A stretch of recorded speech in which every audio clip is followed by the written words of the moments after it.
Alors, qu'est-ce qu'un channeling spirituel ou un canal spirituel et comment développer les dons de channel ou canal spirituel? Eh bien, en fait, le channeling ou canalisation, ça consiste à laisser circuler de l'énergie qui vient de la Terre et du cosmos à travers tous les chakras, en ayant ouvert évidemment les chakras avant et en ayant activé le troisième œil, parce que sinon ça marche moins bien. Et donc, à partir de ce moment où ça circule bien, on va pouvoir recevoir des énergies qui viennent de l'extérieur et comme on est en canal, eh ben, ces énergies, elles passent de l'extérieur vers l'intérieur du canal et elles vont arriver en nous, tout simplement, pour être décodées. Alors, elles peuvent être décodées via la glande pinéale ou troisième œil, soit sous forme de sensation, on parle de clair ressenti, soit sous forme de vision, clairvoyance, ou de, par exemple, de mots ou de phrases, clairaudience, et même de clairolfaction ou clairgustatif, parce qu'on peut servir vraiment des 5 sens dans le subtil. Et donc, quand ces énergies, elles arrivent, on parle souvent d'énergie spirituelle ou de chi ou d'énergie du Reiki, peu importe, ça va rentrer dans le canal et on va les décoder en messages.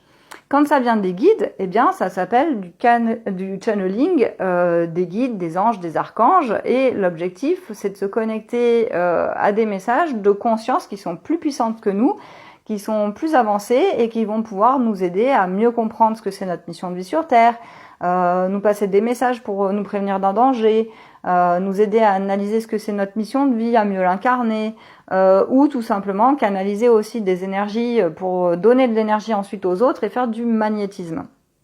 Quand on canalise les entités, les défunts par exemple, bah, ça permet aux médiums de recevoir des messages des défunts pour les aider à passer dans la lumière. Mais souvent le passage d'âme, des fois c'est un petit peu dangereux, donc il ne faut pas faire ça quand on est débutant.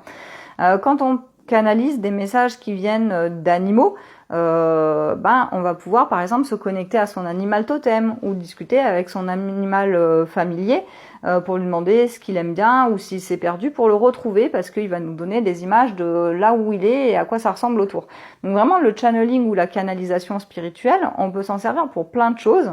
Si on canalise les plantes, on peut avoir aussi bien leurs propriétés médicinales que de comment les entretenir correctement dans notre jardin. On peut aussi canaliser les esprits des cristaux et donc avoir des éléments sur comment se soigner avec les cristaux, sur la lithothérapie, sur comment ils vont travailler sur nos chakras. Donc évidemment, les cristaux agissent avec leur énergie sur l'énergie de nos chakras. Donc c'est vraiment un monde passionnant, le monde du channeling, et ça fait partie des premiers dons à activer parce que vous vous doutez bien que si vous voulez communiquer avec votre âme, il va falloir utiliser le channeling spirituel. Si vous voulez canaliser vos guides, bah évidemment, il va falloir recevoir les messages des guides, les messages célestes ou cosmiques via le channeling, parce que sinon notre mental il n'est pas capable de décoder les messages des guides, ils n'ont pas de bouche, on va pas les entendre parler, donc il faut recevoir cette énergie, la décoder dans le troisième œil, et c'est ça qui consiste en channeling ou canalisation. La principale difficulté pour activer le don de channel spirituel, c'est déjà de bien avoir des bonnes protections, un bon ancrage et des chakras qui fonctionnent, parce que souvent sinon le taux vibratoire est trop bas et donc le don ne s'active pas parce qu'on ne peut pas se mettre en relation avec l'ange ou avec l'âme et du coup on a à peu près les ressentis d'une casserole et on canalise rien. Le deuxième risque, c'est de se connecter en pensant se connecter à un archange, de se connecter avec une entité, un défunt ou pire un démon, et du coup de canaliser leurs énergies négatives qui vont ensuite venir nous posséder et nous abaisser le taux vibratoire et nous rendre malades ou nous mettre en danger tout simplement. Donc le channeling, ça se fait pas au hasard, il faut bien avoir des rituels, des protocoles, etc. pour ne pas se mettre en danger. Donc si ça vous intéresse, vous avez un article sur mon blog sur le channeling ou canalisation spirituelle et comment on développe les dons. Et surtout, vous avez dans mon blog aussi de l'onde cristalline une conférence qui dure 4h40 où je vous explique toutes les étapes à passer pour activer les dons,